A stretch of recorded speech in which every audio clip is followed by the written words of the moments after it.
quiero responder sobre algunos de los aspectos específicos donde hay más debate, donde todavía hay algunos aspectos que señalar. Pero déjeme empezar con lo siguiente, senador Lizcano, cuando usted dice aquí tenemos un típico dilema de política pública. Yo creo que usted tiene razón, pero de alguna manera lo que ha demostrado este debate es que este tema trasciende esas consideraciones más específicas de política pública. Y el país de alguna manera ha seguido este debate de cerca porque aquí hay implicaciones de todo tipo. Estamos hablando de soberanía, ya se ha dicho, estamos hablando de salud, estamos hablando de medio ambiente y estamos hablando de paz. En este debate de alguna manera confluyen algunos de los temas principales que discute nuestro país en este momento. A mí como ministro de Salud me corresponde explicar de manera, no voy a ser muy detallado, los argumentos ya fueron hechos. Primero, nuestra recomendación, y después, si se quiere, recapitular algunos de esos argumentos que fueron los utilizados en su momento por el Consejo Nacional de Estupefacientes para suspender las operaciones aéreas con glifosato. Entonces voy a los temas ya más puntuales. Reiterando un punto que ya dije, y es que este debate trasciende los aspectos que tienen que ver con la salud pública, y empiezo, si quiere, con una pequeña introducción. Yo estuve la semana pasada en Ginebra, en la Asamblea Mundial de la Salud. Allí tuvimos la oportunidad de presentarle este tema a la comunidad internacional en el discurso, bien recibido por todo el mundo en la comunidad de la salud. Y allí tuvimos también la oportunidad de plantear un debate sobre, un debate global, superpuesto a este, y es el tema de cómo está cambiando la estrategia de los países para afrontar el problema de las drogas. Y uno comienza a ver, en eso estoy de acuerdo con el senador Cepeda aquí, que el sentido común comienza a imperar. Se dicen cosas como estas, que deberían hacer parte del debate, o debieron haber hecho parte del debate hace mucho tiempo, que debemos tener en cuenta la evidencia, que debemos retornar al espíritu de las convenciones originales antidrogas, como lo ha dicho el ministro de Justicia una y otra vez, que ponían la salud y el bienestar del ser humano por encima de otro tipo de consideraciones. Hace algún tiempo aquí se decía que la política antidrogas en Colombia estaba teniendo éxito porque el precio de la cocaína, el menudeo en las calles de Las Vegas o de Los Ángeles había aumentado. ¿Dónde estaba la gente? ¿Dónde estaba el bienestar? ¿Dónde estaba la salud de la población? Este es un indicador intermedio que nada o poco dice sobre los objetivos intrínsecos de cualquier política pública. Y eso está cambiando, y no está cambiando en Colombia, está cambiando en el mundo, globalmente. Por eso este debate es un debate que trasciende un poco las consideraciones científicas, y en eso estoy de acuerdo. Y también tenemos una obligación, y es así como ministerio, preponderante, y es de darle contenido a esa afirmación que se dice, este problema internamente es un problema de salud pública. Y darle contenido significa tener políticas de promoción de hábitos de vida saludable, de prevención del consumo de sustancias psicoactivas, que es una preocupación creciente y preponderante, sobre todo en nuestras áreas urbanas, de el acceso a tratamientos eficaces, que sigue siendo complejo, y también la implementación o puesta en práctica de políticas de reducción del daño. Esta introducción yo creo que podemos entrar a recapitular algunos de los argumentos que nos sirvieron para dar esta recomendación y tomar la decisión que tomó el gobierno. El argumento está basado en dos premisas, es casi un silogismo lógico. El primero es un hecho científico, y yo quiero ponerlo de esta manera, un hecho científico nuevo, que el mundo conoció el 20 de marzo de este año, cuando la revista, que ya ha sido mencionada una y otra vez, The Lancet Oncology, presenta las conclusiones preliminares de la monografía que va a ser publicada el año entrante y que los gobiernos van a tener acceso desde julio de este año. Yo voy a volver sobre eso. Pero primer punto, tenemos un hecho científico nuevo.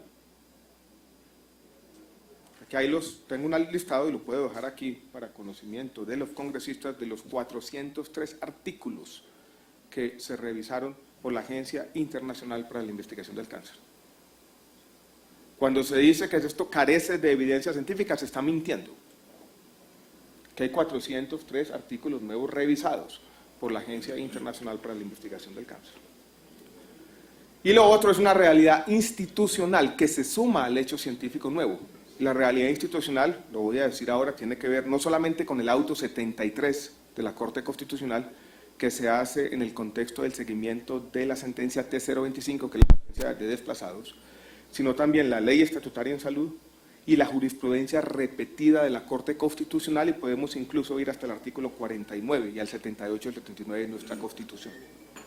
El hecho científico, más nuestra realidad institucional, y yo quisiera hacer énfasis en la jurisprudencia repetida de la Corte Constitucional, una cosa más la otra, usted lo dijo bien, senador Velasco, no nos dejaban alternativa. Si usted tiene evidencia de que esto probablemente produce un daño grave e irreversible para la salud, y a eso le suma el principio de precaución invocado repetidamente por la Corte Constitucional, nosotros no podíamos voltear la espalda ante estos dos hechos superpuestos, una realidad científica y una realidad institucional, entendida instituciones como reglas de juego. La Agencia Internacional para la Investigación del Cáncer es una organización adscrita a la Organización Mundial de la Salud, que tiene dentro de sus funciones más importantes evaluar la carcinogenicidad de la exposición a agentes específicos y producir evidencia para el diseño de políticas públicas globales y nacionales en el control del cáncer. Un Estado no puede desconocer esta evidencia. Sería antiético, creo yo. Creo que eso vale la pena decirlo claramente. La evidencia es difícil. Todos, como consumidores de noticias, vemos que un día hay un estudio que dicen que esta sustancia produce cáncer, el otro día hay otro estudio que dice que la misma sustancia de pronto nos ayuda a combatir el cáncer.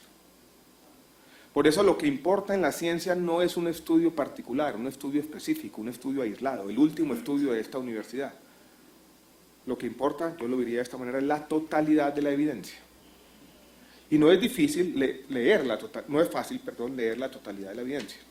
De estos 403 estudios analizados y que van a ser resumidos en la monografía, y aquí se dijo lo contrario, 351 son artículos relacionados directamente con el glifosato. De los 403, 351. De esos 351, unos tocan temas más ambientales que de salud, pero tenemos al menos 168 que examinan posibles efectos sobre la salud. 38 in vitro, 98 experimentos controlados con animales y 32 experimentos en humanos que son más complejos porque son observacionales. Aquí no podemos tener la evidencia que generalmente se utiliza en medicina de ensayos clínicos controlados. Sería claramente antiético exponer una población al glifosato, no exponer a otra población y sacar conclusiones. Los estudios son observacionales y por lo tanto las conclusiones en humanos siempre van a ser preliminares y va a ser mucho más difícil establecer un nexo causal perfecto. Pero los estudios in vitro, los estudios en animales, los estudios en humanos, la suma, la totalidad de la evidencia, ¿evaluada por quién? Por 17 expertos, sin conflictos de interés. En medicina existe una crisis de la evidencia, porque muchas veces quienes escriben los artículos, quienes investigan, obedecen a un interés particular específico. El IARC se cuida que quienes examinan la totalidad de la evidencia no tengan ningún conflicto de interés, ni estén favoreciendo un negocio o una postura o una ideología particular. Dicho eso, se hizo esa clasificación del glifosato, el principio activo, como probablemente carcinogénico, que es una manera cualitativa de examinar los niveles de evidencia disponibles, que significa lo siguiente, que hay un nexo causal, o hay evidencia suficiente de un nexo causal en estos experimentos in vitro y con animales, y que hay evidencia limitada, pero sugestiva, no de nexos causales, pero sí de asociaciones en los estudios disponibles con seres humanos. Eso lo lleva a clasificar la evidencia de esa manera, probablemente carcinogénico. Y esa fue la información que se conoció el 20 de marzo anterior y que yo quiero enfatizar como un hecho científico nuevo. Se ha dicho que estos son estudios muy viejos, cosas como esas. De los estudios, el 50% de ellos fueron publicados entre el año 2009 y el año 2015. O sea, son estudios recientes. No son estudios del pasado, son estudios recientes. Y de ellos también más del 50% de esos 168, algunos se encuentran los efectos, pero mucho más del 50% no. Aquí tengo las cifras. De los 168, para ser bastante claro, 134 sugieren algún mecanismo asociado con daño celular, daño genético, alteración de órganos o, en resumen, carcinogenicidad. Esta es la información que está sobre la mesa. Quiero hacer aquí un pequeño paréntesis para traer a cuenta otro estudio en el que no basamos la decisión, pero yo creo que es un estudio que también se debe tener en cuenta porque es un estudio que atañe a nuestra realidad, la realidad colombiana. Es el estudio de Daniel Mejía y Adriana Camacho. Fueron colegas míos en la Universidad de los Andes. Yo incluso publiqué un libro con Daniel Mejía sobre políticas antidrogas en el año 2011. Como aquí no se pueden realizar experimentos o ensayos clínicos de la manera tradicional, muchas veces tenemos que recurrir como investigadores a lo que se llama experimentos naturales. O sea, una situación muchas veces azarosa, coincidente, que nos permite hacer esos vínculos causales. ¿Qué pasó en Colombia? En algún momento hicimos un compromiso con Ecuador que no íbamos a despejar esa área o esa franja de 10 kilómetros de la frontera. Ese hecho permitió hacer un experimento interesante. Y teníamos una situación inicial en la que se estaban asperjando la franja y la no franja. Después se dejó de asperjar la franja y se siguió asperjando al otro lado. Uno puede entonces examinar el antes y el después, lo que se conoce como la diferencia en diferencias. ¿Qué pasaba cuando se asperjaba en todo lado? ¿Y qué pasó en la comparación cuando se siguió asperjando por fuera de la franja y se dejó de asperjar en la franja?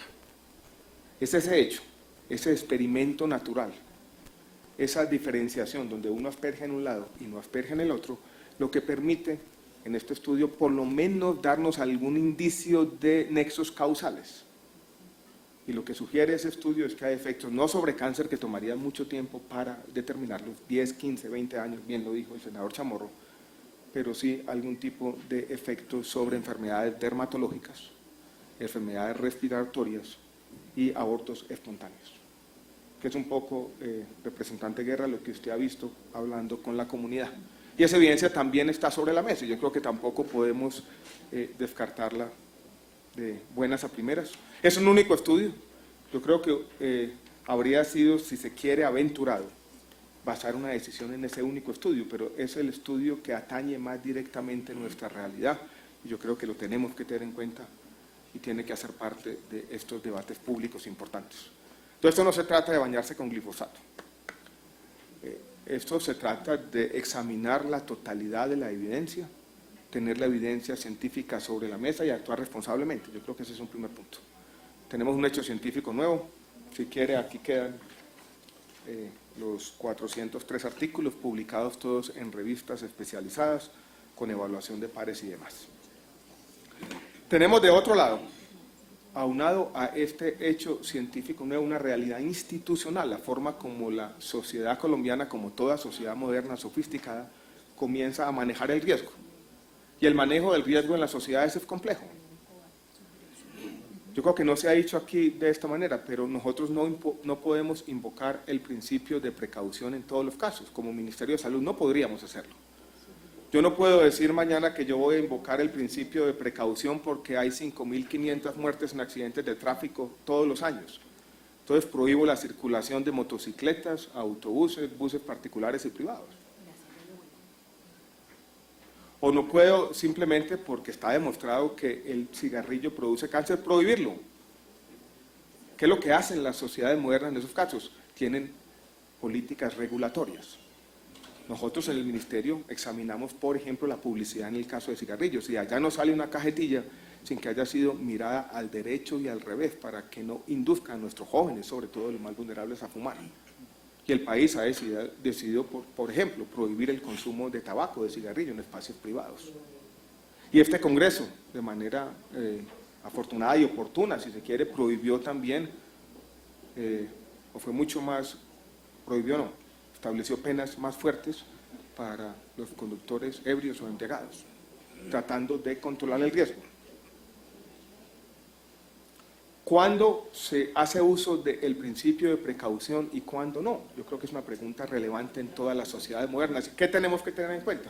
Tenemos que tener en cuenta lo que dicen nuestras instituciones y lo que dicen nuestras reglas de juego. Y ahí es donde viene a cuento nuestra Constitución y sobre todo la jurisprudencia repetida de la Corte Constitucional. Yo no voy a volver sobre todos los argumentos, pero sí quiero, señores, señalarle algunos que son relevantes. Uno más reciente, porque la aprobó este Congreso, senador Velasco, trabajamos juntos en la Ley Estatutaria de Salud, hoy es la Ley 1751 del año 2015, sancionada por el presidente hace unas semanas. Dice y aquí cito, abro comillas, el Estado tiene la obligación de abstenerse de afectar directa o indirectamente el disfrute del derecho fundamental a la salud. Tiene la obligación también de adoptar decisiones, o no puede adoptar decisiones que lleven al deterioro de la salud de la población y de realizar cualquier acción u omisión que pueda resultar en un daño en la salud de las personas. Es el Estado, como administrador directo, por ejemplo, de un programa público. No el Estado como regulador, el Estado directamente no puede dañar la salud de las personas. Eso lo dice la ley estatutaria en salud, que valga la pena la aclaración, y yo creo que es importante. Es la primera, el artículo 49 de la Constitución va en la misma dirección, y esta es la primera ley de un derecho social fundamental en el mundo, aprobada por nuestro Congreso en buena hora.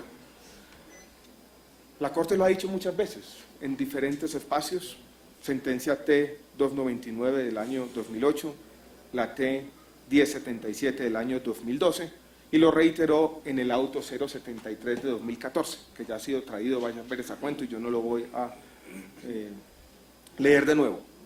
Está en varias de las convenciones y compromisos internacionales del país. Cuando se trata de acciones directas del Estado, el principio de precaución tiene que invocarse. Incluso estuvo, y esto no se ha dicho en el debate público recientemente, en la misma evaluación de desempeño ambiental que le hizo la OCDE al gobierno colombiano, mencionó cómo los programas de aspersión aéreas pueden estar yendo en contra del principio de precaución. Y en esa evaluación ambiental, la OCDE expresó una preocupación. Por lo tanto, la decisión que tomamos estuvo basada en estos considerandos, yo creo que son fáciles.